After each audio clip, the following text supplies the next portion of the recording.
Hello viewers, today we are going to discuss about the energy scenario in India. It may be recalled that when India got independence, our energy production was very low, so also consumption.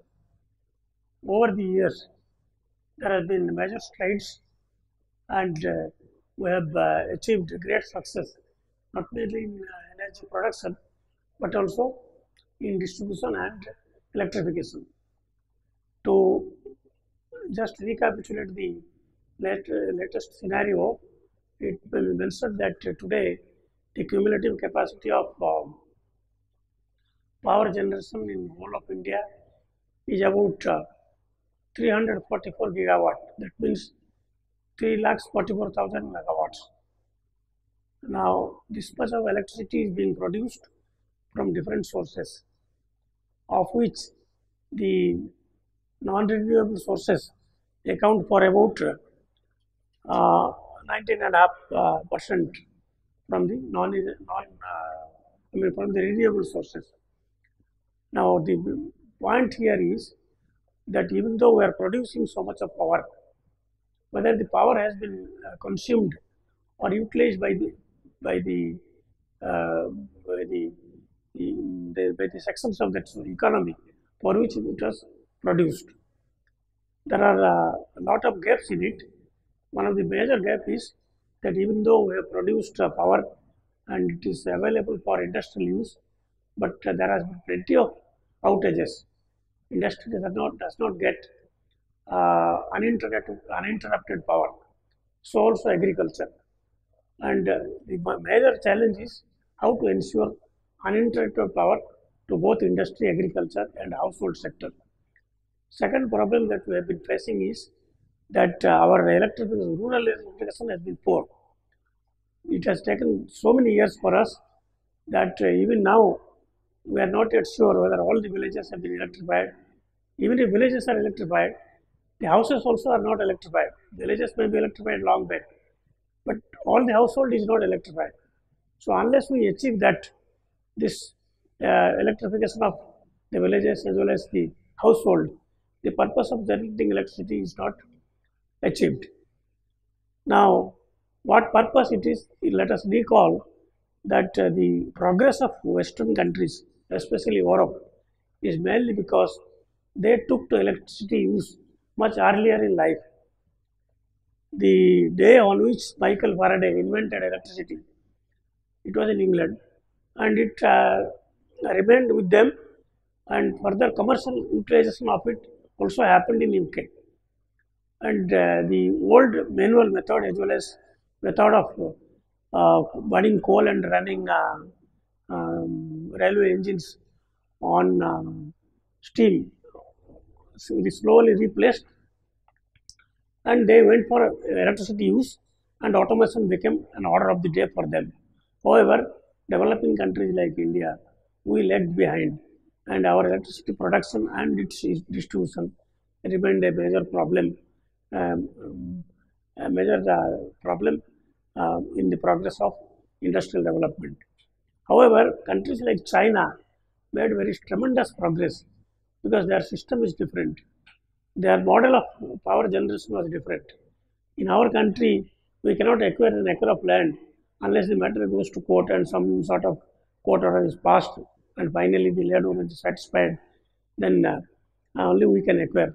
But in countries like China, where it is a communist country and the decision of the government is final, if they want 5,000 acres of land, it will be available to them and they can immediately proceed with the work. There is no question of anybody going to court and getting a stay order. Their system is different, our system is different. So, in a way, their system helped them and they went in great stride, and most of the production was at government sector. In China especially, unlike Europe, in China, most of the production was in government sector. Now, coming back to India, that over the years, we found that our coal fields are located only in eastern India, that is Bihar, Odisha, Bengal. But the power gen requirement is in all parts of the country. That is why today you will see the coal from Odisha and Bengal are coming through different models of transport and reaching faraway places like Tuticorin, Meturam and Madras. The coal is first loaded into train from the pithead. It comes to the port like Paradip port or Haldia port. From there it comes by sea, by ships to Madras port or Tuticorin port. Again they are unloaded at Madras, and again by train it goes up to Meturam. Of course in Tuticorin they are consumed in the Tuticorin itself. All said and done, this transport of coal all the way from North India to Chennai and beyond has been of great, has been at great cost, and it has also pushed the power cost in South India. So also in away parts like Rajasthan and Punjab, the coal from Odisha and Bihar has to go all the way to those places. We do not have that much of gas in our country. We have got only very limited amount of gas, which we are now using. And of late, of course, we have signed agreement with Russia, and only yesterday one huge LNG tanker has come from Russia and it has docked in India. So to some extent, we are now using gas and renewable energy, hydro and all these factors. So I will now read out the total energy distribution in India of the 344 gigawatt of power that we produce. Coal accounts for 57.44% of power generation. Hydro is 13.38. Renewable 19.43. Gas 7.49 and nuclear only 2.2. The rest is diesel and some such things.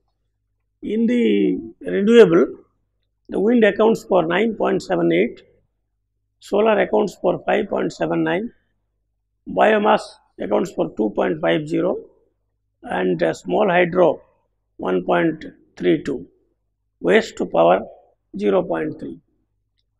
This shows that our renewable sources have been overtaken the hydro. It may be recalled here that in the first 5-year plan and in the second 5-year plan, great emphasis was laid on building big hydro dams like the Bakrarangol Dam, the Hirakud Dam in Odisha, the Damodar Valley Corporation in Bengal. All these big hydro projects were built to supplement power from other sources.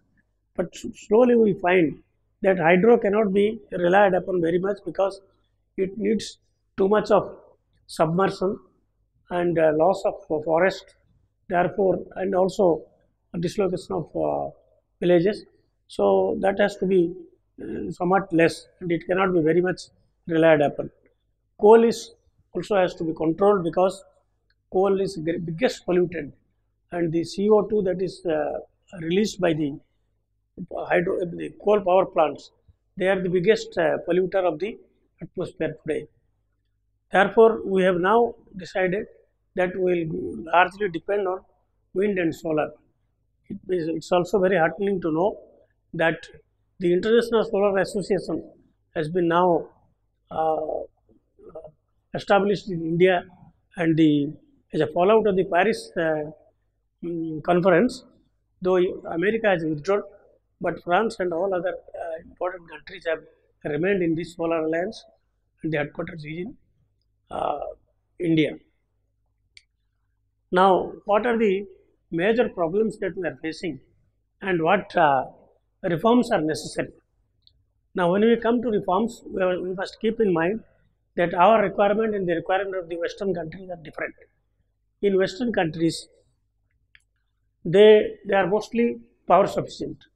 So, once they decide that they will not go for coal and they will go for renewables, it works for them. Second, because of their high standard of living, they are also able to pay higher price for the renewables, because in any case, compared to coal and hydro, the renewables will be little costlier. So that much of cost they are willing to pay. Across the table, they are willing to pay. In Germany, if we remember, when they went for more of solar power, it was a decision that all power consumers in Germany will pay about 20 to 30 euros extra every month because of this, because they are having more, they are drawing more from the solar sector. Now, such things cannot be very easily acceptable in India because the power consumers are, many of them are also not very well off. And secondly, power reforms are necessary so that the power sector remains healthy. The biggest problem today we face is, if you see the NPAs in the banks, the power sector is the biggest villain. The number of NPA the number of power companies that have contributed to the NPA of the banks, they belong to, most of them belong to power companies. That is again related to the bankruptcy among the distribution companies. Because most of the distribution companies, the erstwhile electricity boards, they are bankrupt, they don't have enough money, and they are not able to pay even for the PPA that has been agreed upon. So, the reform necessary is that first thing is that the power companies, the distribution companies must be made healthy, should be financially sound. Then only they will be able to comply with the commitment of the PPA. But in very often we find it is not possible because large quantities of power is being given free, like free electricity to farmers, then lot of subsidized power to BPL families, and those are not metered. It is very unfortunate.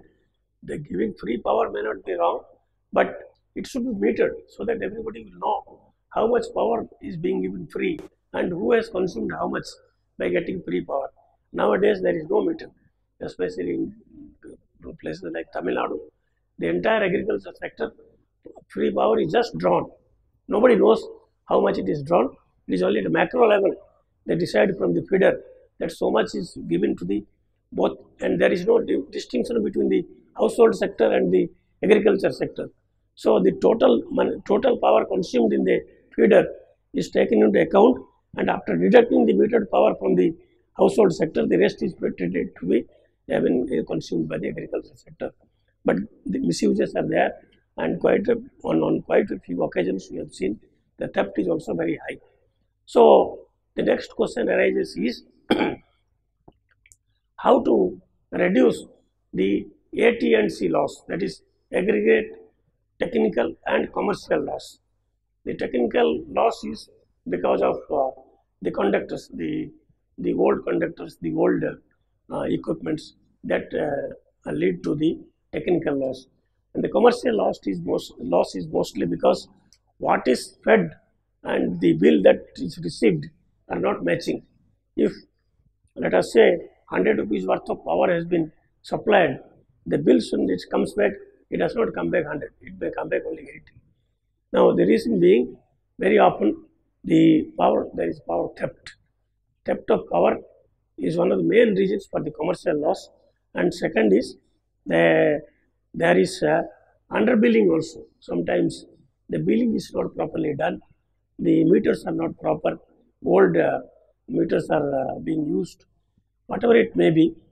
Not merely that the health of the distribution companies should be increased, should be made healthy, but also the AT&C loss should also be brought down. However, another problem remains that in a country like this, the power policy should be pro-poor, because ultimately it is the poor people who are very large. They are almost 40 to 50% of the population, and they do need electricity at an affordable price. And to be pro-poor, there must be cross-subsidization, that sectors like industry and commercial establishment will pay more, and the subsidy given to the poor and to the agriculturist will be to that extent set off because of the higher rate that is charged from the industrial and commercial sector. But there is also a limit. Cross subsidy cannot be unlimited, and we cannot go on supplying free power or subsidized power to poorer sections or the agriculturist and keep on charging more for the industry. After all, the industrial product are also used by the agriculturist and the poor people. And so, if the industry pays more for the power. They will build it into their cost, and the industrial product like a pump set or pipes or fertilizer, all these things, if they become costlier, ultimately it is the farmer who will have to pay for it. So we have to find out a method by which this free power and unmetered power is regulated and it is brought within reasonable limits. Now, as I said in the beginning, that our problems cannot be compared with the Western developed countries. But one area where we all agree is that we should all try to become a green economy. That is, our dependence on coal should become less and less, and dependence on renewable should increase. That also the European countries have agreed. But then there are three main issues. One, when we talk about either whether it is wind or solar, the area has to be identified, the place, because you don't get wind everywhere. There are only certain areas where you get wind, and wind energy, wind mill can be set up only in those areas. Similarly, for sun also, what they call the solar insolation. The solar insolation is the criteria for which will determine the place where the solar panels can be put up. So this is first step in with regard to the renewable energies, that we must first locate, or we must first identify the locations where these renewable sources can be located. Second step is how to find out how to finance it, because billions of dollars are necessary for installing these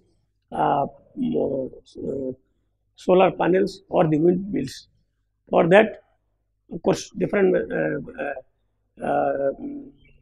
steps are being thought of, and it is being decided that they will approach International Monetary Fund or World Bank, so that a part of it can be funded. It is very unfortunate that a rich country like USA has withdrawn from the International Solar Association, and their presence would have been very good, but they have withdrawn by simply saying that they cannot put a limit on the use of coal or this polluting source of power, because they are afraid that their industrial sector will suffer.